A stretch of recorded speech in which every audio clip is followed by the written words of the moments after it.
1872 সালের 15ই আগস্ট কলকাতার এক সম্ভ্রান্ত পরিবারে জন্ম হয়েছিল অরবিন্দের। তার বাবা কৃষ্ণধর ঘোষ ছিলেন বিখ্যাত ডাক্তার।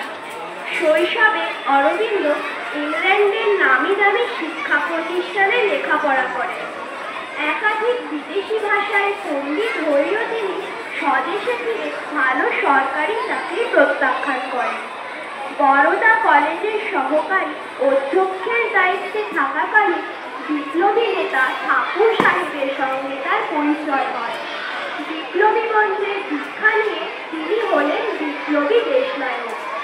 এরপর ভক্তি নিবেদিতার আহ্বানে তিনি সামান্য বেতনে জাতীয় মহাবিদ্যালয়ের অধ্যক্ষের পদ গ্রহণ করলেন।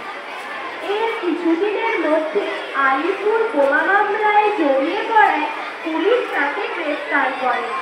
কারাগারে থাকাকালীন এক দিব্য অনুভূতি তাকে আলোড়িত করে এবং কারাগার থেকে মুক্তি লাভের পর তিনি রাজনীতি ছেড়ে পণ্ডিতগিরিকে প্রতিষ্ঠাকরণের আশ্রয়।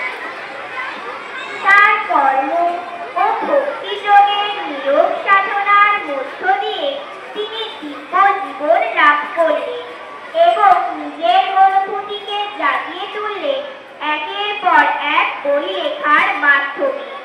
পরপর অনেকগুলি বই প্রকাশ হওয়ার পর তিনি জনগণের কাছে হয়ে উঠলেন ঋষি অরবিন্দ।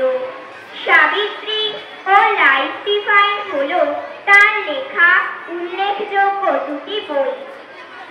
শেষ জীবনে তিনি একান্তে বসে কয়েক বছর যোগ সাধনা করেছেন। 1950 সালে এই মহান মানবের জীবনটির নির্বাপিত হয়।